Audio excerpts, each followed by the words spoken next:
हाय, good morning. कैसे हैं आप लोग? आप लोगों की पढ़ाई अच्छी चल रही है? देखिए, अगर पढ़ाई आपकी अच्छी चल रही है बहुत अच्छी बात है, लेकिन अगर अच्छी नहीं चल रही है तो अब आप सावधान हो जाइए। एसएससी ने तो अपना कैलेंडर जारी कर ही दिया है और जितने रिक्रूटमेंट बोर्ड हैं सभी के जो पेंडिंग एग्ज़ाम्स हैं उनका डेट भी आने वाला है, नई वैकेंसी भी आने वाली है। तो अब आपके एग्ज़ाम्स लगातार होने वाले हैं, कई एग्ज़ाम्स आने वाले हैं, तो आपको तो तैयार होना पड़ेगा ना। देखिए, इस लॉकडाउन में बहुत सारे ऐसे लोग हैं जिनका पढ़ाई जो है किसी न किसी कारण से बाधित रहा है, किसी न किसी कारण से डिसकंटिन्यू रहा है उनकी पढ़ाई।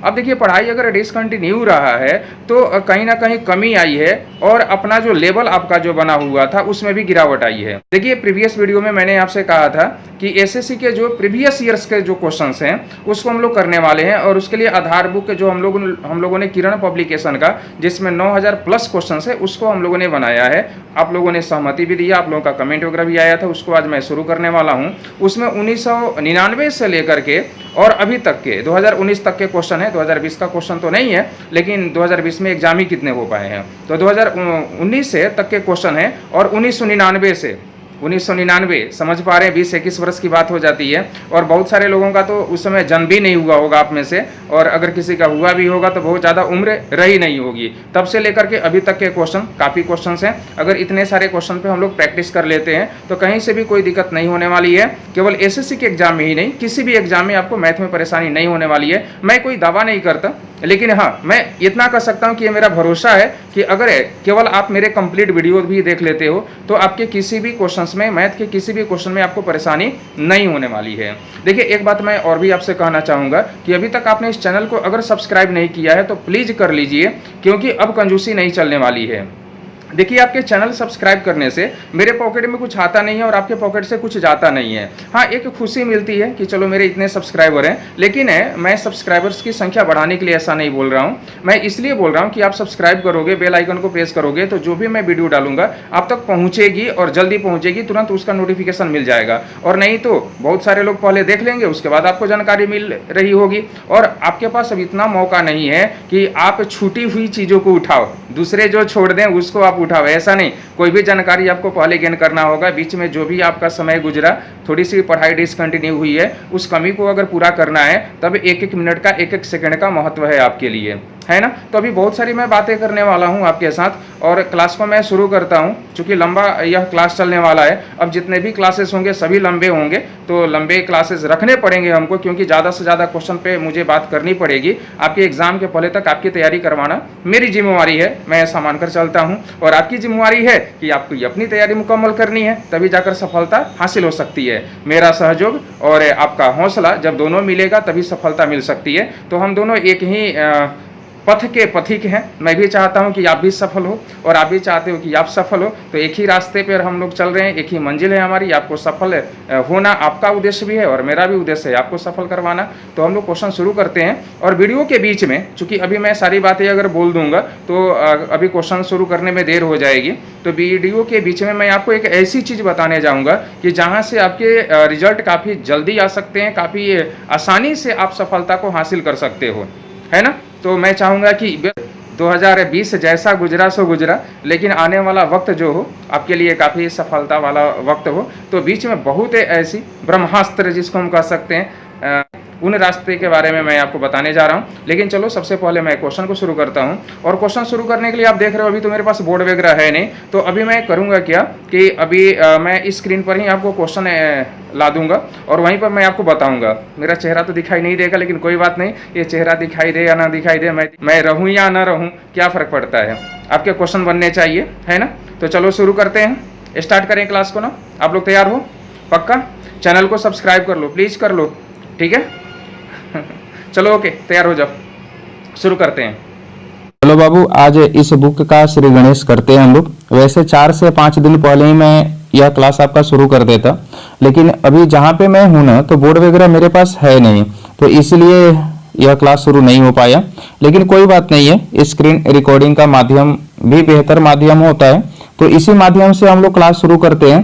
और आज जो मैं टॉपिक आपका पढ़ाने वाला हूँ वह टॉपिक होगा नंबर सिस्टम, यानी कि नंबर सिस्टम टॉपिक के अंतर्गत जो भी अभी क्वेश्चन पूछे गए हैं 1999 से लेकर के अभी तक के जो क्वेश्चन पूछे गए हैं उसको हम लोग हल करने वाले हैं। देखिए, अगर यह बुक अब आपके पास है तो अच्छी बात है, और अगर नहीं भी है तो भी कोई बात नहीं है। आप डिस्क्रिप्शन बॉक्स में जाना, वहां पे आपको एक लिंक मिलेगा, उस लिंक के माध्यम से आप पीडीएफ फॉर्मेट डाउनलोड कर सकते हो और बिल्कुल फ्री में है। मैंने खुद बनाया है आपके लिए, तो फ्री ही होगा आपके लिए। मैं कभी भी वैसा माध्यम चुन ही नहीं सकता जिसमें आपको कहीं से कोई परेशानी हो। तो चलो आगे बढ़ते हैं और क्लास को शुरू करते हैं। यहाँ पे टाइप 1 है, नंबर सिस्टम का टाइप 1 है, और क्वेश्चन में दिया हुआ है कि किसी लड़के से एक संख्या को 50 से गुना करने के लिए कहा गया, उसने उसे 30 से गुना किया। इस प्रकार प्राप्त उत्तर सही उत्तर से 400 कम था। जिस संख्या को गुना करना था वह है।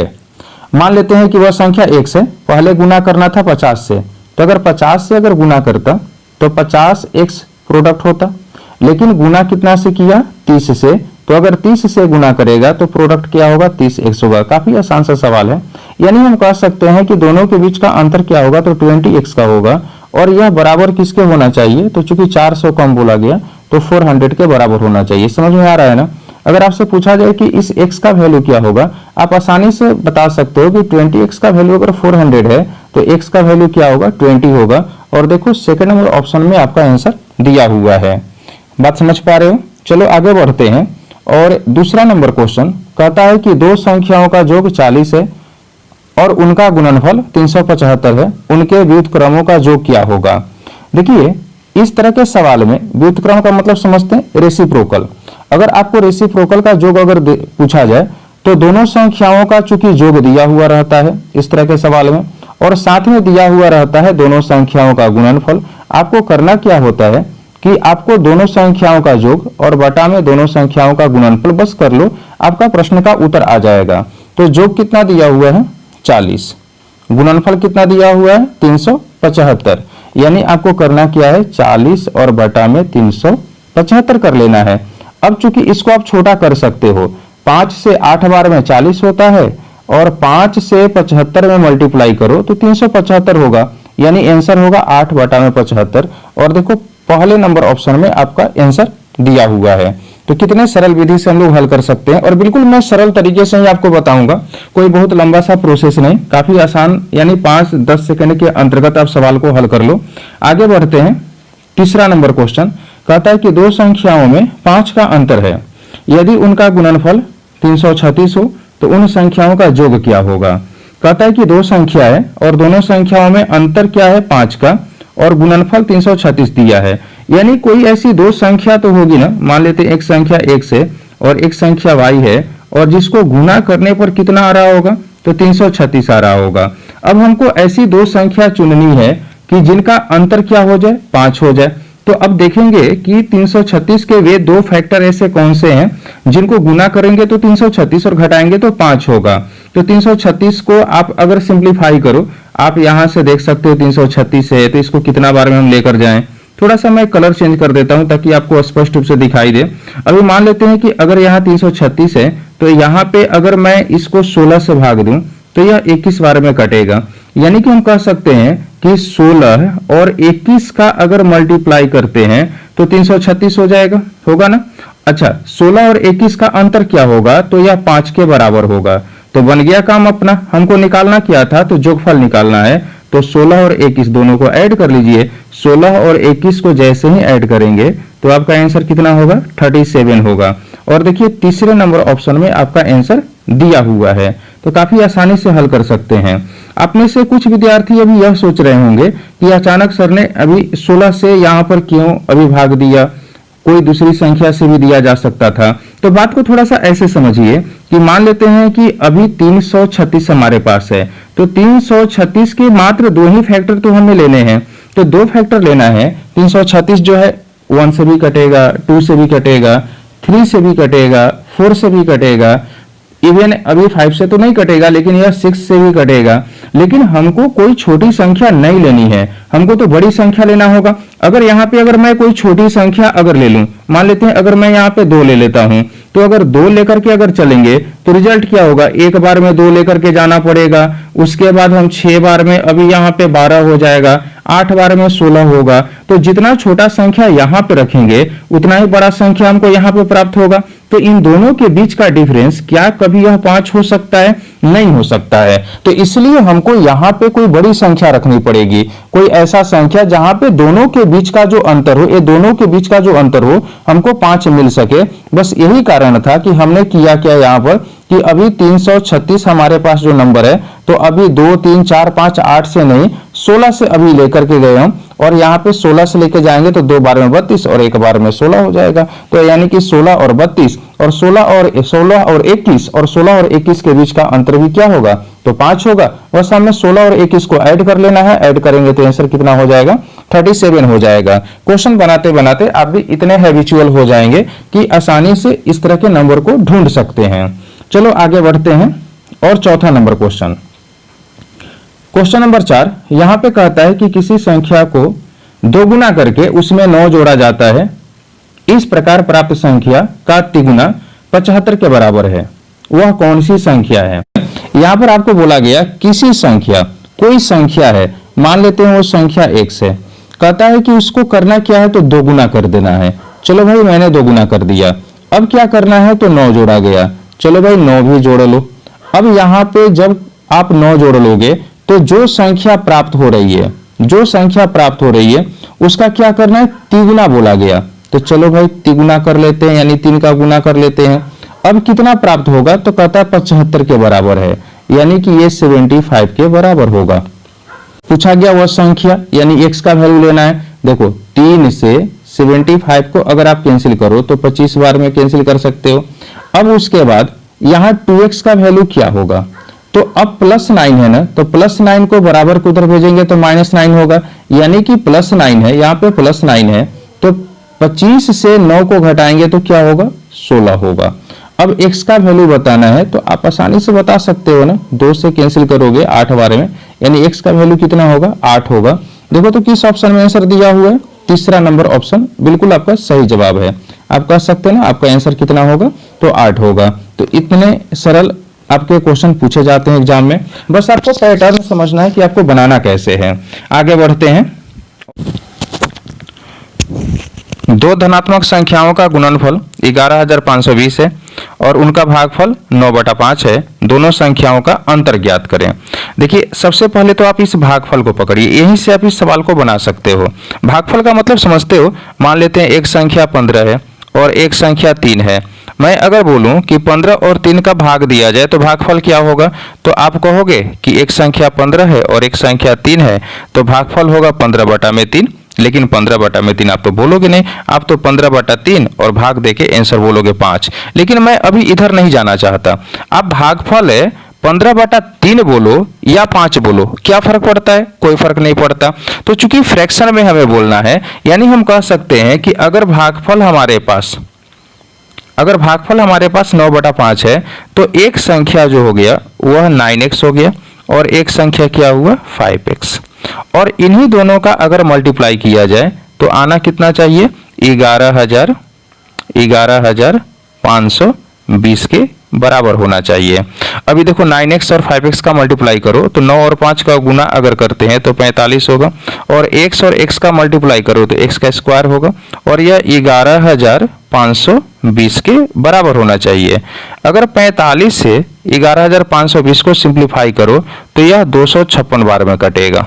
ठीक है, थोड़ा सा अभी मैं कलर चेंज कर देता हूं ताकि आपको स्पष्ट रूप से दिखाई दे। मैंने यहाँ पर क्या लिखा? 256 बार में कटेगा। यानी x का वैल्यू अगर निकालना हो, देखो x स्क्वायर का वैल्यू अगर 256 है, यानी कि x का वैल्यू क्या होगा? तो 256 का हमें स्क्वायर रूट करना पड़ेगा, और 256 आप जानते हो कि 16 का स्क्वायर होता है, यानी x का वैल्यू क्या हो जाएगा? 16 हो जाएगा। यहाँ तक बात समझ में आ रही है? अब आपको निकालना क्या था? तो दोनों संख्याओं का अंतर ज्ञात करना है। अच्छा, एक संख्या तो क्या है? 9x है, और एक संख्या क्या है? 5x है। तो दोनों का अंतर होगा कितना? तो 4x। आप लिख सकते हो ना, दोनों का अंतर कितना होगा? आप कह सकते हो 4x होगा। तो इस 4x का वैल्यू क्या होगा? अगर x का वैल्यू अगर 16 है तो 4x का वैल्यू आपको निकालना है, यानी कि 16 और 4 का गुना करेंगे तो अभी क्या होने वाला है? 64 है ना। 16 और 4 का गुना करेंगे तो क्या होने वाला है, 64 होने वाला है। तो देखो तो किस ऑप्शन में आपका आंसर दिया हुआ है, ठीक है, आपका सेकंड नंबर ऑप्शन 64 यहाँ पे दिया हुआ है, यह आपका आंसर होगा। बात समझ में आ रही है, कोई दिक्कत हो रहा है, कमेंट वगैरह करके मुझे बताना। आगे बढ़े, क्वेश्चन नंबर 6 कहता है कि दो धनात्मक संख्याओं का गुणनफल 2500 है। यदि एक संख्या दूसरी की 4 गुनी है तो दोनों संख्याओं का योग क्या होगा। अब ये सवाल तो काफी आसान है। कहता है दो संख्या है और दोनों का गुणनफल जो है वह कितना दिया हुआ है, 2500 दिया हुआ है। और साथ में कहता है वो जो दोनों संख्या किस प्रकार से है, तो एक संख्या जो है दूसरी की कितना बोला गया था, 4 गुनी बोला गया था। दूसरी की, आप यहाँ पे देखो, दूसरी की कितना बोला गया था, 4 गुनी, है ना, दूसरी की 4 गुनी बोला गया था। यानी कि 2500 यहाँ पे, और एक संख्या अगर 100 तो दूसरी संख्या 4x होगा। तो वैसे हमको बनाने की जरूरत नहीं है, क्योंकि हमें दिखाई यहाँ से दे रहा है कि अगर एक संख्या 2500 और 25 का 4 गुनी करेंगे तो 100 होगा, और दोनों का चूंकि मल्टीप्लाई करेंगे तो 2500 होगा। लेकिन हमको पूछा क्या गया था, दोनों का जोगफल पूछा गया था। तो 25 और 100 को आप जोड़ लीजिए, 25 और 100 को अगर जोड़ेंगे तो आंसर कितना होने वाला है, 125। देखो सेकंड नंबर ऑप्शन में आपका आंसर दिया हुआ है, तो काफी आसानी से आप हल कर सकते हो। आगे बढ़ते हैं, और क्वेश्चन नंबर देखो 7,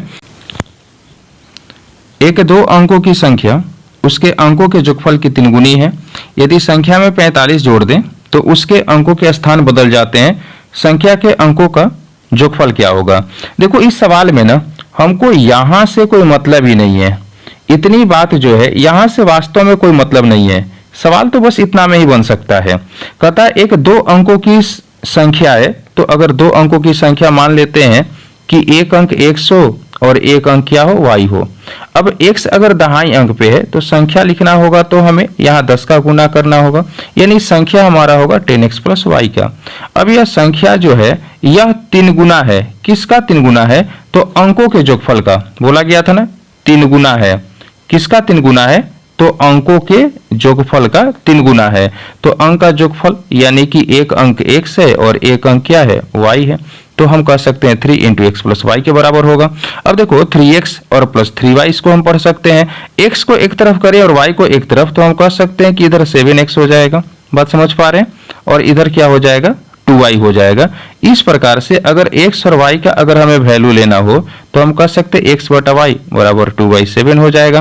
तो x का वैल्यू कितना हुआ, 2 हुआ, और y का वैल्यू क्या हुआ, 7 हुआ। हमको करना क्या था, तो यहाँ पे जोगफल लेना है, जोगफल लेना है ना, तो जोगफल लेना है तो इस 2 और 7 को आप ऐड कर लीजिए। 2 और 7 को अगर आप ऐड करते हैं तो होगा कितना, 9 होगा। यानी इस प्रश्न का आंसर हो जाएगा 9। हम लोग थोड़ा सा देख लेते हैं कि इसका ऑप्शन जो दिया हुआ था वह ऑप्शन क्या दिया हुआ है। तो देखो यहाँ पे ऑप्शन आपका यहाँ पे दिया हुआ है सेकंड नंबर में, सेकंड नंबर ऑप्शन जो है 9, ये आपका सही होगा। अब चूंकि आप बोलोगे कि वहां पे मैंने थोड़ा सा क्रॉस कर दिया था, तो आप उसको जज करना चाहते हो तो कर सकते हो। चूंकि अभी एक से और बटा में y, एक से बटा में y मैंने वैल्यू क्या लिया था, 2/7, और इसी को जोड़ करके मैंने कहा था कि क्या होगा, 9 अपना आंसर होगा। अब अगर आपसे पूछा जाए संख्या क्या होगा, तो संख्या तो 27 होगा। अगर आपको 45 अगर जोड़कर चेक करना ही है तो आप 45 जोड़कर चेक कर सकते हो। अगर 27 में अगर 45 को अगर ऐड करोगे तो होगा कितना, तो 72 होगा। तो देखो तो अंक बदल गए ना, यहाँ पे 27 है और यहाँ पे 72 हो गया। यानी कि जो अंक इकाई पर था वो दहाई पे चला गया, जो दहाई पे था वो इकाई पे आ गया। लेकिन इससे हमें मतलब है भी नहीं, हमको तो बस इतना ही से मतलब है कि इसके अंकों का जोगफल क्या होगा। तो सेकंड नंबर ऑप्शन आपका। चलो बाबू आगे बढ़ते हैं, और क्वेश्चन नंबर अब 8 है। यहाँ पे कहता है कि किसी 3 धन पूर्णांकों के वर्गों का जोगफल 323 है। यदि 2 संख्याओं के वर्गों का जोगफल तीसरी संख्या से दुगुना हो तो उनका गुणनफल बताइए। देखो क्वेश्चन नंबर 7 में जिस तरह से कुछ लाइन मैंने काट दिया था, यहाँ भी मैं अभी काट देता हूँ। इतनी सारी बातें आप बोल रहे होगे ना सर यहाँ पे बार बार काट क्यों रहे हैं। मैं आपको यही चीज तो समझाना चाहता हूँ बाबू कि क्वेश्चन में जितना इंफॉर्मेशन दिया है सबका पालन अगर आप करोगे तो क्वेश्चन काफी लंबा बनेगा, जबकि आपको कम से कम जानकारी में ही क्वेश्चन बनाने सीखने पड़ेंगे। चलो देखो, यहाँ पे बोला गया था कि 3 धन पूर्णांक है। मान लेते हैं कि एक धन पूर्णांक मतलब समझते हैं ना, पॉजिटिव इंटीग्रल। मान लेते हैं एक संख्या x है, दूसरी संख्या y है और तीसरी संख्या क्या है, z है। और कहता है कि वर्गों का योगफल, ठीक है, वर्गों का योगफल दिया है, यानी x का स्क्वायर, y का स्क्वायर, z का स्क्वायर, सबको ऐड कर देंगे। तो ऐड करेंगे तो कितना होने वाला है, 323 होने वाले हैं। सबको ऐड करेंगे तो 323 होने वाले हैं। अब कहता है कि इन तीनों संख्याओं का आपको गुणनफल बताना है, उनका गुणनफल, यही बोला गया ना, उनका गुणनफल आप बताइए क्या होगा। यानी हमको निकालना क्या है, हमको एक्स वाई जेड का वैल्यू बताना है, एक्स वाई जेड का वैल्यू क्या होने वाला है। अब देखो इस क्वेश्चन को कैसे आप आसानी से हल कर सकते हो। चलो मैं थोड़ा सा कलर चेंज कर लेता हूँ, ब्लैक कलर में ले लेता हूं। आप सबसे पहले यह देखो कि यह 323 है, तो तीनों संख्याओं के वर्गों का योगफल है। तो कौन ऐसा संख्या है जिसका वर्ग 323 के नजदीक हो और छोटा हो, ऐसा समझो बात को। अगर मैं आपको बोलूं कि 18 का स्क्वायर, तो 18 का स्क्वायर क्या होगा, तो 324 होगा, है ना। अगर मैं बोलूं कि 17 का स्क्वायर क्या होगा, तो आप बोलोगे कि 289 होगा। तो अब देखो 324 जो है यह है 323 से बड़ा है ना, और 289 जो है वह 323 से छोटा है। तो हम 289 को लेने वाले हैं, ठीक है। थोड़ा सा मैं अभी बोर्ड क्लियर करना चाहता हूं।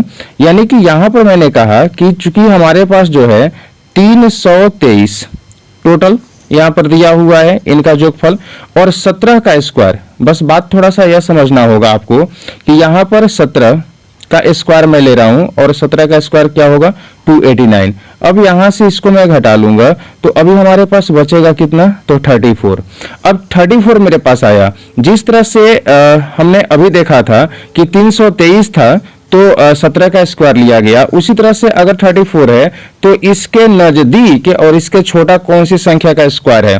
तो देखो 6 का स्क्वायर 36 हो जाएगा, तो 34 से बड़ा हो जाएगा। तो हम यहाँ पर 5 का स्क्वायर लेंगे। किसका स्क्वायर लेंगे, 5 का। ध्यान से मेरी बात को समझना, 5 का स्क्वायर लेंगे और 5 का स्क्वायर क्या होगा, 25 होगा। तो अब इस 25 को मैं यहाँ से घटाऊंगा और हमारे पास बचेगा कितना, 9। अब यह देखो 9 किसका स्क्वायर है, तो यह 3 का स्क्वायर है। बस अपना काम बन गया। जो हमने कहा था ना कि हमारे पास 3 संख्या है, और ये 3 संख्या कौन कौन सी संख्या हमारे पास थी, तो एक्स थी, y थी और z थी। तो अगर मान लेते हैं कि ये संख्याएं 17, 5 और 3 हो, तो 17 का स्क्वायर प्लस 5 का स्क्वायर प्लस 3 का स्क्वायर करें तब तो 323 हमारा हो जाएगा ना। बस हमको करना क्या है, तो हमको निकालना है एक्स वाई जेड का गुणनफल। तो चलो गुना कर लेते हैं ना, गुना कर लेते हैं। 17 में 5 से गुना कर लो 85, और 85 में 3 से आप गुना अगर करोगे तो कितना होने वाला है, 255 होगा। देखो तो किस ऑप्शन में आंसर दिया हुआ है, पहले वाले ऑप्शन में आपका आंसर दिया हुआ है। तो कितने आसानी से आप प्रश्न को हल कर सकते हो। चलो एक बार और मैं समझाना चाहता हूं। आपको क्या दिया हुआ था, यहाँ पे 323 दिया हुआ है। आपको करना क्या है कि 323 के नजदीक लेकिन इससे छोटी संख्या का वर्ग आपको ढूंढना है। तो वह हमको किसका मिला, तो 17 का मिला। 17 का वर्ग हमको मिला, और 17 का वर्ग कितना था, तो 289। चलो मैं ओवरलैप करके लिखता हूं ताकि आप समझ सको। 289 था, आप घटा लोगे तो बचेगा कितना, तो 34 आया। यही आया था ना, 34 आया था। अब 34 के नजदीक और इससे छोटा हमको संख्या लेना है। तो अगर 6 का स्क्वायर लेंगे तो 36 हो जाएगा, लेकिन 5 का स्क्वायर, किसका स्क्वायर, तो 5 का स्क्वायर अगर लेंगे तो 25 होगा। तो अभी 25 को घटाएंगे तो हमारे पास प्राप्त कितना हुआ, 9। और 9 किसका स्क्वायर है, अभी 9 तो आप समझ रहे हो 3 का स्क्वायर है। यानी एक संख्या 17, दूसरी संख्या 5 और तीसरी संख्या 3। और अभी यहाँ पर कितने हो गए, चूंकि हमें मल्टीप्लाई करना था तो मल्टीप्लाई करेंगे तो 255 हो जाएगा। और पहले नंबर ऑप्शन में आपका आंसर दिया हुआ है ना, तो यह आपका आंसर हो जाएगा। अभी यहाँ पे जो बात कही गई थी, थोड़ा सा आप यह देखो, आपने तो इतना उतार लिया होगा, आगे बढ़ जाते हैं, थोड़ा सा और समझा लेते हैं आपको। यहाँ पे बस इतना बात आप समझो कि अभी एक्स और वाई और जेड, यही 3 संख्या मैंने लिया था। और यहाँ पे एक्स वाई जेड, यहाँ पे एक्स वाई जेड का वैल्यू जैसे 17 उसके बाद 5 और 3 हम लोगों ने लिया था, मल्टीप्लाई किया तो 255 आया, ये तो अपना आंसर हो गया था। लेकिन यह लाइन मैंने जो काटा था उस लाइन को अभी आप देख पा रहे हो, यदि दो संख्याओं के वर्गों का योगफल तीसरी संख्या से दोगुना हो तो देखो ऐसा हो रहा है कि नहीं हो रहा है। कहता है कि दो संख्या, चलो इस लाइन को मैं काट नहीं रहा हूं, आपको दिखला रहा हूं बस। यहां पर क्या है, यदि दो संख्याओं के वर्गों का योगफल, दो संख्या के वर्गों का योगफल, तो निश्चित सी बात है कि हम बड़ी संख्या का वर्ग तो लेंगे नहीं, छोटी संख्या का वर्ग लेंगे। तो 5 का स्क्वायर कितना होगा, तो 25 होगा। 3 का स्क्वायर क्या होगा, तो 9 होगा। तो 25 और 9 को अगर आप जोड़ोगे तो होगा कितना, 34 होगा। तो ये बराबर होना चाहिए। तो किसका, तो कहता है तीसरी संख्या का दोगुना। तो तीसरी संख्या का दोगुना, तीसरी संख्या अब कौन सी बच गई, 17। तो 17 का दोगुना करेंगे तो भी क्या होगा, 34 होगा। तो देखो यह जो लाइन है, अगर इसको मैं नोट नहीं भी करूं तो भी तो क्वेश्चन आसानी से बना सकता हूं, बना सकते हैं ना। बात समझ में आ रही है। तो अभी आंसर होगा पहला नंबर ऑप्शन। आप आराम से बात को समझो तो आपको कम से कम समय में ना इन सभी प्रश्नों को आप हल कर सकते हो। चलो आगे बढ़ते हैं और क्वेश्चन नंबर 9 है। 1 2 3 4 98 99 100 को परस्पर गुना किया जाए। कहने का मतलब 1 से लेकर 100 तक की संख्या को गुना किया जाए तो गुणनफल के दाईं ओर अंत पर शून्यों की संख्या क्या होगा। याद रख लेना इस प्रश्न का आंसर जो होगा वो 24 होगा। कैसे, तो चूंकि यह एक सीरीज हो जाता है जहां पे हम लोग पढ़ते हैं जीरो की संख्या निकालना, तो कंसेप्चुअल जो क्लास हम लोग करेंगे तो वहां पे तो हल करेंगे ही करेंगे। और वैसे कंसेप्ट का क्लास मैंने आपको बताया भी था। यहाँ पे आप जान लो कि लगातार अगर कोई भी संख्या हो तो आपको 5 से भाग देना होता है और भागफल नोट करना होता है। चलो यहाँ पे भागफल क्या होगा, तो 20 होगा और 20 बार में 100 आप जानते हो, ये कट जाएगा। तो अभी चूंकि भागफल पर ध्यान दो, तो भागफल 20 है जो 5 से बड़ा है, तो दोबारा से आपको भाग देना होगा। और दोबारा से हम 5 से अगर भाग देंगे तो इस बार हम इसको लेकर जा सकते हैं मात्र 4 बार में, और यहाँ पे 20 अभी कट गया। तो अब चूंकि 4 भागफल आ गया, थोड़ा सा मैं कलर चेंज कर लेता हूँ, ब्लैक कर लेता हूँ। तो अभी एक भागफल हमारे पास 20 है ना, और एक भागफल हमारे पास क्या हुआ, 4 हुआ। तो अब तो 4 छोटा हो गया 5 से, तो अब भाग देने की जरूरत नहीं है, बस दोनों को हमें ऐड कर लेना होगा। ऐड करेंगे तो क्या होगा, 24 होगा। यानी कह सकते हैं इस प्रश्न का जो आंसर होगा वह 24 होगा, यानी 24 जीरो होंगे। बात समझ पा रहे हैं। मैं एक अलग से सीरीज भी आपको पढ़ाऊंगा जीरो की संख्या निकालना। अभी आगे बढ़ते हैं अगले क्वेश्चन पर। ओके, क्वेश्चन नंबर 10 है। 3 संख्याएं अंगगणितीय श्रेणी में हैं जिनका योगफल 30 है और गुणनफल 910 है। बताइए अंगगणितीय श्रेणी में सबसे बड़ी संख्या कौन सी है। काफी आसान सा यह क्वेश्चन है। यहाँ पे अच्छा, अंगगणितीय श्रेणी का मतलब आप समझते हो। अंगगणितीय श्रेणी का मतलब यह होता है कि वैसी संख्याएं जिनमें किसी भी दो संख्याओं के बीच का अंतर क्या हो, हमेशा बराबर होता है। चूंकि इनका योगफल बोला गया 30 है। बीच वाली संख्या अगर आपसे पूछा जाए कि बीच वाली संख्या जो होगी वो क्या होगी, तो बीच वाली संख्या जब भी होती है ना तो वह अंगगणितीय माध्य कहलाती है। और अंगगणितीय माध्य या औसत निकालने का तरीका है कि परिणामों का योगफल और बटा में परिणामों की संख्या। योगफल कितना था बाबू, 30 है, और कुल 3 संख्या है, यानी बीच वाली संख्या कितना हो जाएगा, ये 10 हो जाएगा। अब यहाँ पे ये भी बोला गया कि इन तीनों का गुणनफल क्या है, 910 है। तो तीनों का गुणनफल अगर 910 है तो यानी कि 910 में से चूंकि एक संख्या तुमको पता है 10 है, यानी कि दो संख्याओं का गुणनफल क्या होगा, 91 होगा। और चूंकि अंतर भी बराबर होने चाहिए, तो क्या ऐसा नहीं कर सकते हैं कि यहाँ पे हमारा एक संख्या 7 हो जाएगा और एक संख्या हमारा 13 हो जाएगा। 13 में 7 का गुना करेंगे तो 91 भी हो सकता है, हमारे पास आ सकता है ना। और अगर हम जोड़ेंगे 7, 10 और 13 को जोड़ेंगे तो 30 भी हो जाएगा। और आप अंतर भी देख सकते हो, 7 और 10 का अंतर कितना होगा, तो 3 होगा। और 10 और 13 का अंतर भी क्या होगा, 3 होगा। यानी कि हम आसानी से पता कर सकते हैं कि वह संख्याएं 7, 10 और 13 है। क्या पूछा गया था, बोला गया था सबसे बड़ी संख्या। तो सबसे बड़ी संख्या कौन सी होगी बाबू, 13। और किस ऑप्शन में दिया हुआ है, तीसरा नंबर ऑप्शन में आपका आंसर दिया हुआ है। तो काफी आसानी से आप लॉजिकल होकर इस तरह के क्वेश्चन को हल कर सकते हैं। आगे बढ़ें, यहां देखिए क्वेश्चन नंबर 11 है बाबू। उन सभी अभाज्य संख्याओं का जो 17 से बड़ी नहीं है योगफल है। 17 से बड़ा नहीं लेना है, 17 तक तो ले ही सकते हैं। अच्छा, सबसे छोटी अभाज्य संख्या क्या है, 2 है। उसके बाद 3, आगे 5 हम ले सकते हैं। उसके बाद अभाज्य संख्या कौन है, 7 है। उसके बाद अभाज्य संख्या 9 नहीं लिखना, 9 एक विषम संख्या है लेकिन अभाज्य संख्या नहीं है, 13। और कहां तक हम ले सकते हैं, 17 तक। सबको ऐड कर लेना है। सबको ऐड करोगे तो देखो कितना होगा, 58 हो जाएगा। सबको जोड़ेंगे 58 होगा। देखो तो किस ऑप्शन में दिया हुआ है, दूसरे नंबर ऑप्शन में दिया है। तो काफी आसान सा मामला था। आगे बढ़ते हैं। क्वेश्चन नंबर 12 कहता है कि यदि 100 और 1000 के बीच किसी पूर्णांक के अंकों के जोड़ को उसी पूर्णांक से घटाया जाए तो परिणामी संख्या हमेशा निम्नलिखित में से किससे विभाज्य होगी। इस तरह का अगर कभी भी क्वेश्चन आए ना, देखिए अक्सर स्टूडेंट घबरा करके इस तरह के क्वेश्चन को छोड़ देते हैं, लेकिन उन्हें छोड़ना नहीं चाहिए। आपको बोला गया 100 और 1000 के बीच में, तो 100 और 1000 को तो छोड़ देना है। तो 100 और 1000 के बीच में अगर हमको लेना है तो सबसे छोटा संख्या लेंगे ना, 101 जो होगा 100 से लेकर 1000 के बीच में आएगा। अब जो बोला गया ना, कंडीशन को पालन कर लीजिए। कहता है किसी पूर्णांक को बोला गया था, किसी पूर्णांक को, है ना। तो जब किसी पूर्णांक को लेना है तो हम 101 को क्यों नहीं ले सकते हैं, 100 से बड़ा है, 1000 से छोटा है। अब क्या करना है, तो अंकों का जोगफल, अच्छा 101 के अंकों का जोगफल क्या होगा, तो 1 + 0 + 1 करेंगे यानी कि 2 हो जाएगा।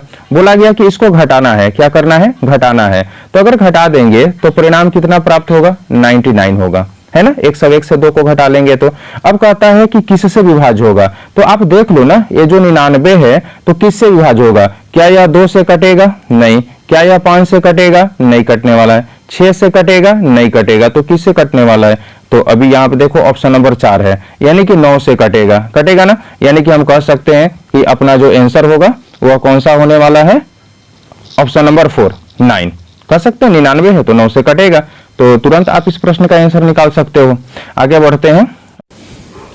चलो बाबू, क्वेश्चन नंबर 13 है और कहता है 1 से 100 तक की संख्याओं के सभी अंकों के योग हैं। क्या हमें निकालना है, सभी अंकों का योग। देखो यहाँ पे छात्रों से एक गलती हो जाती है, और क्या गलती हो जाती है कि सभी अंक का योग पूछा गया था, उस सभी अंक का योग न निकाल करके वे सभी संख्याओं का योग निकाल बैठते हैं। और छात्रों की गलती अगर होती है तो माफी के योग है। मैंने तो देखा है, चूंकि मैथ का चैनल है अपने लोगों का, तो YouTube जो है मैथ से सजेस्टेड वीडियो मुझको भेजता रहता है। और एक वीडियो मैंने देखा था, बड़े जाने माने एक शिक्षक हैं, मैं उनका इज्जत करता हूं वैसे, लेकिन उन्होंने भी यह गलती की है, नहीं होनी चाहिए, नाम लेना उचित नहीं है। चलो छोड़ो, हटाओ। तो यहाँ पे वे फॉर्मूला क्या यूज कर बैठते हैं, n × n+1। अगर सभी संख्याओं को जोड़ना होता है तो इसको हम दूसरे भाषा में कह सकते हैं कि लगातार प्राकृत संख्याओं का जोगफल। तो 1 से लेकर 100 तक अगर संख्या जोड़ना होगा, यानी n का वैल्यू क्या होगा, 100 होगा। अच्छा, n+1 करेंगे, यानी 100 में अगर 1 को जोड़ें तो 101 होगा, और बटा में क्या करेंगे, 2। अगर इसको आप हल करते हो तो आपका आंसर क्या होगा, 5050। और देखो मजे की क्या बात है ना, कि एसएससी भी इस बात को समझता है कि आप यहाँ पे फिसल सकते हो, आप एक गलती कर सकते हो। तो इसलिए इसने क्या किया है कि पहले नंबर वाले ऑप्शन में ही ना इस आंसर को उसने डाल के रखा है कि आप गलती तो करो जनाब, आप गलती करो, आप गलती करोगे और आपका आंसर यहाँ पे गलत हो जाएगा, यह आपका क्वेश्चन ही गलत हो जाएगा और आपको यहाँ पे निगेटिव मार्किंग मिल जाएगा। तो चूंकि ऐसा क्यों हुआ, ऐसा इसलिए हुआ क्योंकि यहाँ पे आपको बोला गया था कि सभी अंकों को जोड़ना है, लेकिन आपने जोड़ा क्या, तो सभी संख्याओं को जोड़ लिया, तो यह आपका गलत हो गया।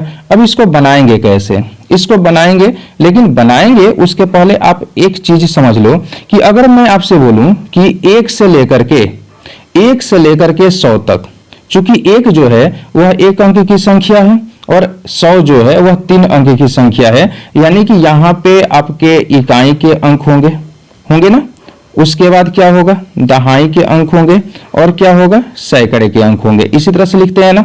तो अगर मैं आपसे ये पूछूं कि इकाई के अंक पे किसी भी संख्या के बारे में पूछें, चूंकि वास्तव में संख्या जो होती है वह 0 से लेकर के 9 तक होती है, तो चूंकि 0 को अगर मैं किसी भी संख्या में जोड़ूंगा तो कोई फर्क नहीं पड़ेगा, इसलिए 0 के बारे में नहीं बात करते हैं। अगर मैं आपसे पूछूं कि इकाई अंक पर 1 जो है वह कितनी बार आएगा, इकाई अंक पर 1 कितनी बार आएगा, तो आप कह सकते हो कि यह कितनी बार आएगा, 10 बार आएगा। अगर मैं पूछूं कि 2 कितनी बार आएगा, तो ये भी 10 बार आएगा, यानी इकाई अंक पर कोई भी अंक 10 बार निश्चित रूप से आएगा।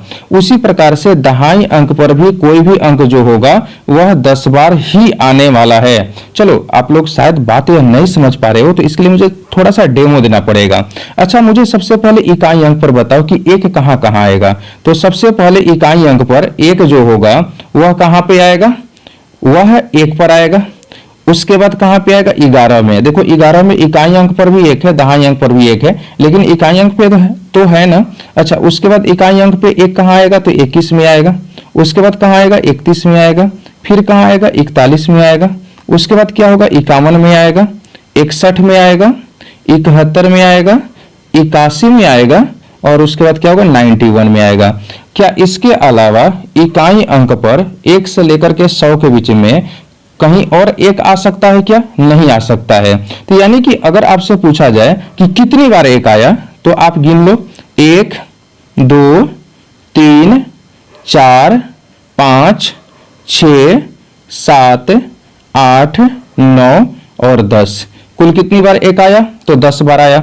अच्छा, आप यह बताओ कि क्या यहां पर अगर मैं पूछूं कि 2 कितनी बार आता, 2 जो है इकाई अंक पर कितनी बार आता, तो आप क्या बोलते? सबसे पहले तो यहाँ पे 2 में 2 आ जाता, फिर 12 में आता, फिर 22 में आता, 32 में आता, 42 में आता, 52 में आता, 62 में आता, 72 में आता, 82 में आता और 92 में आता। यानी कि यहाँ भी तो 10 बार आता। यानी कि अब आप इस बात को समझ गए हो कि इकाई अंक पर इकाई अंक अगर होगा तो कोई भी अंक कितनी बार आता है, तो 10 बार आता है ना। इस बात को आप समझ पाए हो। शायद आपको यह ग्रीन आपको पता नहीं दिख रहा है कि नहीं दिख रहा है, इसलिए मैं दोबारा से थोड़ा सा ब्लैक से इसको लिख दूं कि इकाई अंक पर कोई भी जो है डिजिट कितनी बार आएगा, तो 10 बार आएगा ना। तो चलो, अब अगर मैं आपसे यह बोलूं कि दहाई अंक पर एक कितनी बार आएगा, तो आप यह बताओ कि दहाई अंक पर सबसे पहली बार एक कहां पर आपको दिखाई देगा, तो 10 में दिखाई देगा। 10 जो है वह 2 अंकों की सबसे छोटी संख्या है, और एक यहाँ पर 0 इकाई अंक हो गया और एक दहाई अंक हो गया। उसके बाद कहाँ मिलेगा, 11 में। उसके बाद कहाँ मिलेगा, 12 में, 13 में, 14, 15। बिल्कुल बच्चों की तरह समझाना पड़ रहा है, लेकिन कोई बात नहीं, एक बार समझ लो तो आगे आपको कोई परेशानी नहीं होने वाली है। और 19। बताओ कि अब क्या कहीं और किसी संख्या में दहाई अंक पर 1 से लेकर 100 तक की अगर बात करें, तो दहाई अंक पर एक आपको दिखाई देगा? बिल्कुल नहीं। तो चलो, एक कितनी बार आपको दिखाई दिया, आप यहां से काउंट कर लो, 1 2 3 4 5 6 7 8 9 और 10। बात समझ पा रहे हो? यानी कि अगर यहां तक बात समझ गए कि इकाई अंक पर अगर बोले तो भी एक जो है, अगर किसी एक की बात करें, 2 की बात करें, किसी की बात करें, यानी कोई भी नंबर 10 बार आएगा। यानी कि नंबर 0 तो चूंकि हम जोड़ेंगे तो कोई फर्क पड़ेगा नहीं। अगर आप 0 जोड़ना चाहें तो जोड़ भी सकते हैं, यानी 0 + 1 + 2। चलो थोड़ा सा ऐसे लिख लें, 0 + 1 + 2 प्लस, और हमको जोड़ना कहां तक होगा, +9 तक। ठीक है ना। अब यहां तक अगर आप जोड़ो तो टोटल जोगफल कितना होगा, 45 होगा। ठीक है ना। 0 को तो जोड़ने से कोई विशेष फायदा होगा नहीं, फिर भी 1 से लेकर 9 तक की संख्याओं का जोगफल क्या होता है, 45 होता है। और इकाई अंक की अगर बात करें तो एक भी 10 बार आएगा, 2 भी 10 बार आएगा, यानी कि 45 कुल 10 बार आएगा, तो टोटल इकाई अंक का सम 450 हो जाएगा। बात समझ पा रहे हो? इकाई अंक का सम कितना होगा, 450। अच्छा, दहाई अंक का भी सम क्या होगा, 450। क्यों होगा, क्योंकि दहाई अंक पर भी कोई भी डिजिट 10 बार आती है। अच्छा, सैकड़े वाले अंक की बात करें तो सैकड़े वाले अंक में तो चूंकि यहाँ पे केवल 100 ही ऐसी संख्या है जहां सैकड़ा तक हमें जाना पड़ सकता है। 3 अंकों की यह सबसे छोटी संख्या है, तो 100 के प्रत्येक अंकों का जोगफल क्या होगा, 1 होगा। बस बात बन गई आपको। यहाँ पे जोड़ लो, 450 और 450 को जोड़ोगे 900 होगा, और 900 में 1 को जोड़ोगे तो यहाँ पे क्या होगा, 901 हो जाएगा। 901, यानी कि 901 जो होगा यह आपका सही आंसर होगा। और देखो तो किस ऑप्शन में दिया हुआ है, तीसरे नंबर ऑप्शन में आपका आंसर दिया है। तो आपका आंसर पहला नंबर ऑप्शन नहीं होगा, तीसरा नंबर ऑप्शन होगा। अगर आप आंसर 901 देते हैं तब जाकर आपका यह प्रश्न सही होगा, और नहीं तो यह आपका क्वेश्चन गलत हो जाएगा। बात समझ पा रहे हो? कमेंट करके मुझे बताना कि बात समझ में आ रही है कि नहीं आ रही है। देखो है क्या ना, जब आप सामने होते हो तो उस समय समझाना, और चूंकि मैं भी आपको रीड करता रहता हूं, आपको अगर कहीं से कोई दिक्कत हो जाती है, चलो आगे भी बढ़ जाते हैं। 14 नंबर क्वेश्चन मेरे पास। हाँ, तो मैं बोल रहा था कि जब आप मेरे सामने हो जाते हो ना, तो फिर उसके बाद समझाना और एक इस तरह से वर्चुअल पढ़ाना, दोनों में काफी फर्क ये होता है कि अभी आप कितना समझ पा रहे हो और वास्तव में आपको परेशानी कहाँ हो रही है, ये मैं समझ नहीं पाता हूँ।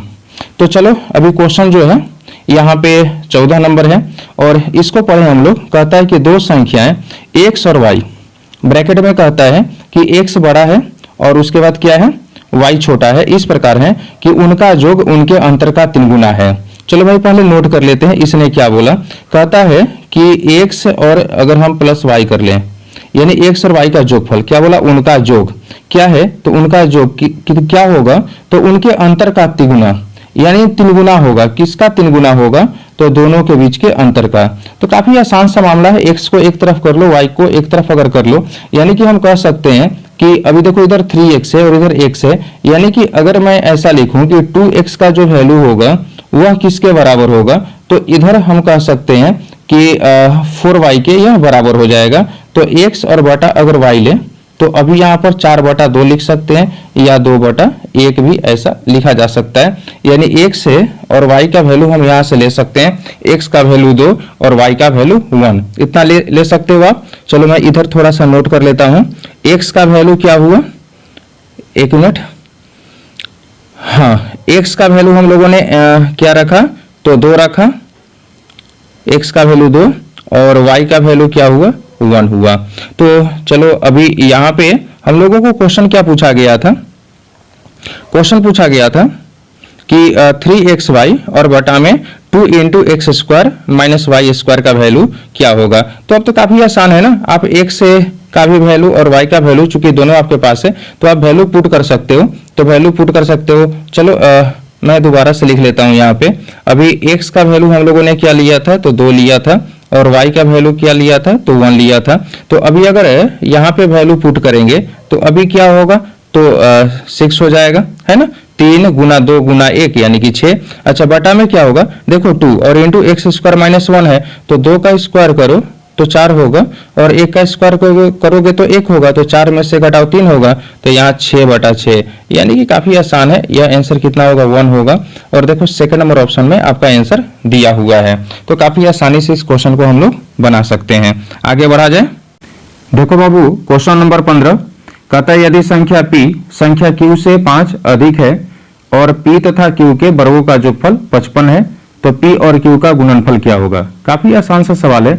अच्छा पहले आप यह बताओ, अगर मैं आपसे यह पूछूं कि p माइनस q का होल स्क्वायर बराबर क्या होगा, तो आप क्या बोलोगे, p square plus q square और माइनस क्या होगा, तो 2pq, आप बोलोगे ना। तो अभी देखो, अभी p माइनस q का जो वैल्यू है वो तो 5 है, यानी 5 का स्क्वायर करेंगे तो क्या होगा, 25 होगा। अच्छा p square plus q square, तो वर्गों का जो फल क्या बोला गया था, 55, यानी कि यहाँ पे हम रख सकते हैं 55 और माइनस 2pq रखा जा सकता है, ऐसा ना।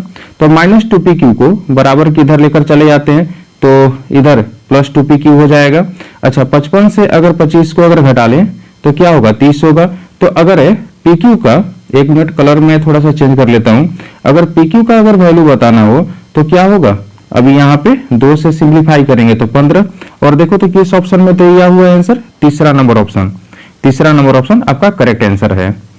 तो ये तो काफी आसान सा सवाल था। आगे बढ़ते हैं और अगला क्वेश्चन है 16 नंबर। यहाँ दिया हुआ है कि यदि दो संख्याओं का योग a और गुणनफल b है तो उनके व्युत्क्रमों का योग क्या होगा। आपको याद होगा ना, अभी व्युत्क्रम का योग मुझे लगता है कि सेकेंड नंबर क्वेश्चन था शायद, जहां पे दिया हुआ था कि दो संख्याओं का जोगफल 40 है और उनका गुणनफल 375 है, तो उनके व्युत्क्रम का योग बताना है। मैंने कहा था कि आपको करना क्या होता है कि योग और बटा में गुणनफल, योग और बटा में क्या करना होता है, गुणनफल। दूसरा नंबर क्वेश्चन ही था, तो उसको भी हम लोगों ने हल किया था थोड़ी देर पहले। तो यहाँ पर चूंकि योग क्या बोला गया, तो a है और गुणनफल क्या है, तो b है। बहुत आसान सा सवाल था, यानी कि तीसरा नंबर ऑप्शन आपका सही आंसर होगा। इसको तो बस ऐसे ही देखकर बनाने वाला क्वेश्चन है। आगे बढ़ते हैं और क्वेश्चन नंबर 17 कहता है दो अंकों की एक संख्या में इकाई के स्थान पर अंक दहाई के स्थान के अंक के दोगुने से कम है यदि इकाई और दहाई के स्थान के अंकों को आपस में बदल दिया जाए। अब देखो क्वेश्चन हमको यही से बनाना पड़ेगा, ठीक है ना। अंकों को आपस में बदल दिया जाए तो नई और मूल संख्या के बीच जो अंतर होगा वह क्या होगा, तो मूल संख्या से 20 कम होगा। बस इतना से ही मतलब है। देखिए इस तरह का अगर क्वेश्चन आपको बनाना हो ना, आपको करना क्या होगा, अभी देखो हमारे पास 4 ऑप्शन है, एक ऑप्शन 59 का है, एक ऑप्शन 23 का है। तो अभी यहाँ पर हम करेंगे क्या कि अगर मान लेते हैं कि पहले नंबर ऑप्शन पे विचार करते हैं, ठीक है ना। तो अगर 59 है तो इसको अगर मैं अंक को बदलूंगा तो 95 होगा। तो अभी देखो 95, यहां से हमें ऐसे बात को समझना होगा कि 95 और 59 का जो अंतर होगा वह बराबर होना चाहिए किसके, तो मूल संख्या 59 है और इस कितना कम होना चाहिए 20, यानी कि यहां से हम 20 को घटा देंगे तो क्या हम देखेंगे कि LHS RHS बराबर हो रहा है। उसके बाद दूसरा ऑप्शन हमारे पास क्या था, तो 23 था। अगर इसके अंक को बदलेंगे तो क्या हो जाएगा 32, यानी कि हम लिख सकते हैं 32 और -23 और बराबर क्या होना चाहिए, तो मूल संख्या तो 23 है ना, तो 23 और कम तो 20 होना चाहिए, यानी लिख सकते हैं 20। तो क्या यहाँ LHS RHS बराबर हो रहा है। तीसरा नंबर जो ऑप्शन अपना दिया हुआ है वह 35 का दिया हुआ है, यानी अंक को अगर बदलें तो क्या होगा 53, यानी कि 53 में से हमको क्या करना है 35 को माइनस करना है और यह मूल संख्या क्या था, तो 35 था। और यहां से 20 को अगर घटाएंगे, चूंकि 20 कम ही हो रहा है तो हमको 20 को ही घटाना होगा।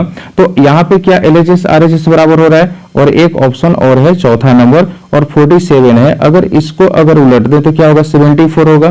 तो 74 से अगर 47 को अगर घटा लें और मूल संख्या क्या है 47 है और यहां से 20 को घटा लेते हैं, यानी जिस ऑप्शन में यहाँ पे 20 है, यानी जिस ऑप्शन में एक मिनट में इसको थोड़ा सा अच्छा से लिख लूं तक आपको दिखाई दे। हाँ चलो, और मैं थोड़ा सा कलर भी चेंज कर लेता हूं। तो अभी देखो जिस ऑप्शन में आपको LHS और RHS यानी कि दोनों तरफ बराबर के दोनों तरफ बैलेंस हो जाए तो आप समझो कि वही आपका आंसर होगा। तो देखो अभी ये पहला जो आंसर है 95 से अगर 59 को घटाओगे, अभी 59 से 20 को घटाओगे तो क्या ये दोनों तरफ बराबर होगा, नहीं बराबर होगा, ठीक है ना। 32 से भी 23 को आप घटाकर देख लो, आप घटाकर देख सकते हो, आप मौखिक कैलकुलेशन कर सकते हो। अच्छा 32 में से 23 को घटाएंगे तो अभी आपका कितना होने वाला है 9 मिलेगा, लेकिन 23 से अगर 20 को घटाएंगे तो 3 मिलेगा। कैसे बैलेंस हो सकता है, नहीं हो सकता है। उसी तरह से आप 53 और 35 को घटाओ और इधर 35 और 20 को घटाओ, देखो 35 से अगर 20 को घटाओगे तो 15 होगा, लेकिन क्या 53 में से 35 को घटाएंगे तो 15 आ सकता है, नहीं आ सकता है। अभी यहां पर अगर देखें तो 74 से अगर 47 को अगर आप घटा लेते हो तो अभी आपके पास रिजल्ट कितना मिलने वाला है, तो आप यहां से अगर देखो तो आप कह सकते हो कि अभी आपका रिजल्ट जो मिल रहा है वह 27 का मिलेगा। 74 से अगर 47 को घटाएंगे तो 27 होगा। अच्छा 47 से अगर 20 को घटाएंगे तो भी क्या होगा 27 होगा, यानी कि यहाँ LHS और RHS बराबर हो गया। तो आंसर कौन सा होगा, चौथा नंबर ऑप्शन। चौथा नंबर ऑप्शन जो होगा एक करेक्ट आंसर होगा। तो इस तरह के प्रश्न को यह बनाने का सबसे बेहतर तरीका होता है, ना कि आप यह मानो कि इकाई पर x होगा तो दहाई पर क्या होगा। अभी तो इस तरह से हम अगर बनाने चलेंगे तब ज्यादा वक्त लगेगा। इस तरह के क्वेश्चन को ऑप्शन की सहायता से बनाना मेरी समझ से ज्यादा बेहतर होता है। तो चलो अब आगे बढ़ते हैं और अगला क्वेश्चन है 18 नंबर। कहता है यदि दो संख्याओं का अंतर 3 हो और उनके वर्गों का अंतर अगर 39 हो तो बड़ी संख्या क्या है। काफी आसानी से बता सकते हो। यहाँ पर कहता है दो संख्याओं का अंतर जो है 3 है, अगर कोई दो संख्या है उनका और उनके वर्गों के बीच जो अंतर है वो 39 का है। यानी कि यहाँ पे ऐसे बात को समझे कि अगर कोई संख्या अगर a है और दूसरी संख्या b है तो a माइनस बी का वैल्यू हमारे पास है, ठीक है ना, और a माइनस बी का वैल्यू क्या हमारे पास है वो 3 है। और कहता है इनके वर्गों का अंतर यानी a स्क्वायर और माइनस बी स्क्वायर का जो वैल्यू है ये हमारे पास दिया हुआ है और ये 39 है, ठीक है। तो आप ये तो कह सकते हो ना कि a square minus B square का जो वैल्यू होगा वह a प्लस बी और इंटू a माइनस बी के बराबर होगा और ये 39 का होगा। अच्छा अभी आपको पता है कि a माइनस बी का वैल्यू क्या है 3 है ना। आपको इतनी जानकारी है कि a माइनस बी का वैल्यू क्या है 3 है, यानी कि अगर यहां से कैंसिल अगर करें तो ये 13 बार में कटेगा तो a प्लस बी का वैल्यू क्या होगा 13 होगा। तो अभी आप यहां से क्या a और b, इन दोनों का वैल्यू नहीं निकाल सकते हो। यानी अगर आपसे पूछा जाए a का वैल्यू क्या होगा, b का वैल्यू क्या होगा, यानी ऐसी संख्या हमें लेनी है जिनको घटाने पे 3 मिल जाए और जिनको जोड़ने पर कितना हो जाए, 13 हो जाए। तो निश्चित रूप से इसका वैल्यू क्या होगा, a का वैल्यू अगर हम 8 रखें और b का वैल्यू अगर 5 रख लें तो 8 से 5 को घटाएंगे तो 3 हो जाएगा और 8 और 5 को जोड़ेंगे तो क्या होगा, 13 हो जाएगा। अभी आपसे पूछा क्या गया था कि बड़ी संख्या बताओ, तो बड़ी संख्या क्या हो जाएगी भाई, तो 8 हो जाएगा। तो काफी आसानी से इस तरह के प्रश्नों को हम लोग हल कर सकते हैं। अगर आप इस तरह से क्वेश्चन को हल करोगे बाबू, तभी कम समय में आप प्रश्न को अटेम्प्ट कर सकते हो, और नहीं तो काफी ज्यादा वक्त लगने वाला है। चलो आगे बढ़ते हैं। क्वेश्चन नंबर 19 कहता है कि 50 को 2 भागों में विभाजित करें जिससे उनके व्युत्क्रमों का जोगफल 1/12 हो जाए। देखो व्युत्क्रम बोला गया और व्युत्क्रम का जोगफल बोला गया। व्युत्क्रम का जोगफल मैंने आपको पहले भी बताया था कि व्युत्क्रम का जोगफल होता क्या है, तो दोनों संख्याओं का योग और बटा में क्या होगा, दोनों संख्याओं का गुणनफल। ठीक है ना। दूसरा नंबर क्वेश्चन में भी हम लोगों ने बनाया था कि दूसरा नंबर क्वेश्चन आपका था कि दो संख्याओं का जोगफल 40 है और उनका गुणनफल 375 है, तो बताइए उनके व्युत्क्रम का योग क्या होगा। एक क्वेश्चन फिर भी अभी बनाया गया जहां पर बोला गया कि दो संख्याओं का जोगफल a है और उनका गुणनफल b है, तो बताना है कि उनके व्युत्क्रम का योग क्या होगा। तो अभी तक तो आप बात समझ गए। अब चूंकि बोल रहा है कि 50 को 2 भागों में बांटा गया, तो जिस 2 भागों में बांटेंगे उनका जोगफल तो 50 ही होगा ना। 50 को मान लेते हैं कि 2 टुकड़े में आप बांट दो, लेकिन जब दोनों को जोड़ोगे तो 50 होने वाला है।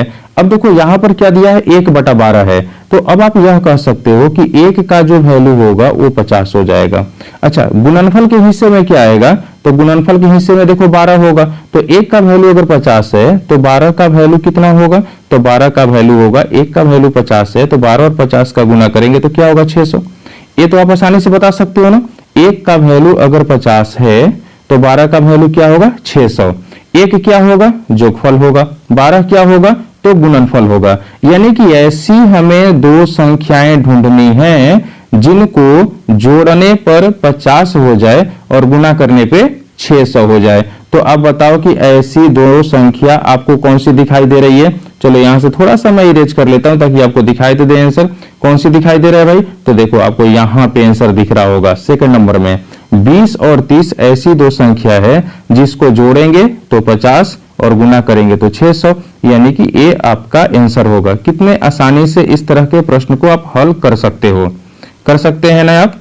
अभी कोई भी अगर दिक्कत हो ना, आप मुझको कमेंट जरूर करना। आगे बढ़ते हैं और अगला क्वेश्चन लेते हैं 20 नंबर। देखो 1 घंटा से ज्यादा हो गया मुझको बोलते हुए, मुझे प्यास भी लगी हुई है, लेकिन चलो अभी 2 क्वेश्चन बना लेते हैं, उसके बाद छोड़ते हैं। देखो बाबू क्वेश्चन नंबर 20 में दिया हुआ है कि 5a और 7, इसमें आपको जोड़ना है 335, और अगर आप जोड़ रहे हो तो आपको परिणाम क्या मिल रहा है, तो 8b2 ऐसा आपको परिणाम मिल रहा है। अच्छा, 8b2 ऐसी संख्या है जो बोला गया कि ये 3 से विभाज्य है। यह कैसी संख्या है, जो 3 से विभाजित हो रही है। तो सबसे पहले तो हमको यह देखना होगा कि b का ऐसा कौन सा वैल्यू हो सकता है जो यहाँ पे कंप्लीट ये संख्या 3 से विभाजित हो। आप जानते हो ना, 3 से विभाजित होने के लिए संख्या के अंकों के जोगफल भी 3 से कटने चाहिए। तो 8 और 2 10 होगा, और 10 में अगर यहाँ पे चूंकि 10 तो 3 से नहीं कटेगा, लेकिन अगर 12 हो जाए, 15 हो जाए, 18 हो जाए तो 3 से कट सकता है। यानी b का वैल्यू अगर मैं 2 रखूं तो भी काम चलेगा, अगर 5 रख लें तो भी काम चलेगा, अगर 8 रख लें तो भी काम चलेगा। लेकिन हमको बोला गया कि अधिकतम मान रखना है, तो अधिकतम मान रखना है तो हम 2 को नहीं रख सकते, हम 5 को नहीं रख सकते, हम किसको रखेंगे, 8 को। यानी हम कहेंगे कि हमारे पास यहाँ जो रिजल्ट है उसमें b का वैल्यू क्या होगा, 8 होगा। अब देख लो a का वैल्यू आपसे पूछा गया था कि a का वैल्यू क्या होगा, तो देखो 7 और 5 12, 2 1 अभी हमारे पास शेष है, 3 और 1 4 होगा। a का वैल्यू अगर 4 होगा तभी ना यहाँ पे 8 हो सकता है, और a का वैल्यू आपसे पूछा गया था, यानी a का वैल्यू कितना हो जाएगा, 4 हो जाएगा। और देखो तो किस ऑप्शन में आंसर दिया हुआ है, चौथे नंबर ऑप्शन में आपका आंसर दिया हुआ है ना। चलो आगे बढ़ते हैं। क्वेश्चन नंबर है 21, और यहाँ दिया है बाबू की 2 संख्याओं का योग 42 है तथा उनका गुणनफल है 437 है, तब उन्हें संख्याओं में निरपेक्ष अंतर होगा। देखो निरपेक्ष अंतर बोला जाए या अंतर बोला जाए कोई फर्क नहीं पड़ता है। मान लेते हैं एक संख्या x है और एक संख्या y है, दोनों के बीच का हमें अंतर निकालना है। अच्छा, इस फॉर्मूला को तो आप जानते होंगे कि x माइनस वाई का होल स्क्वायर अगर बोला जाए तो ये x प्लस वाई का होल स्क्वायर और साथ में क्या लिखेंगे -4xy, ऐसा आप लिख सकते हो। अच्छा, अभी x प्लस वाई यानी कि जोगफल दोनों संख्याओं का एक क्या दिया 42, तो 42 का अगर आप स्क्वायर करो तो 42 का स्क्वायर होता कितना है 1764। आपको याद रहने चाहिए कुछ स्क्वायर वगैरह। अच्छा, एक्स वाई यानी दोनों संख्याओं का गुणनफल क्या दिया है 437 दिया है, लेकिन हमको तो 4xy लेना है, तो 437 में अगर 4 का गुना करो तो होगा कितना 1748। अभी देखो एक्स वाई का हमें अगर वैल्यू लेना है तो हमें करना क्या होगा, अभी पहले इधर घटा लेते हैं 1764 से 1748 को घटाओ तो होगा कितना 16 होगा। और चूंकि x माइनस वाई का होल स्क्वायर था तो अगर स्क्वायर है तो रूट के इधर है, इधर अगर बराबर की इधर भेजेंगे तो रूट करना होगा यानी स्क्वायर रूट होगा। और यहाँ पर है 16 जो है यह 4 का स्क्वायर है, तो हम कह सकते हैं कि आंसर क्या होगा ये 4 होगा। और देखिए किस ऑप्शन में दिया हुआ है, तो दूसरे नंबर ऑप्शन में आपका आंसर दिया हुआ है। बात समझ पा रहे हैं, काफी आसान सा सवाल था, आप इसको बना सकते हो। देखो अभी मैं सोच रहा था कि इस पेज में कुल 21 क्वेश्चन है, ऐसे 22 नंबर का भी क्वेश्चन आपको यहाँ दिख रहा है, लेकिन अभी आधा क्वेश्चन है, तो अभी मैं यहीं पे स्टॉप करता हूँ। और इसके बाद का जो अगला जो क्लास होगा वह है हम लोग 22 से आगे का क्लास हम लोग करने वाले हैं, ठीक है। तो तब तक आप लोग इसका रिवीजन वगैरह करते रहना और आप मुझे कमेंट करके बताना कि ये कंप्लीट जो क्लास है आपको कहीं से कोई परेशानी तो नहीं हुई, सब कुछ समझ में आया ना, आप मुझे ये निश्चित रूप से बताना।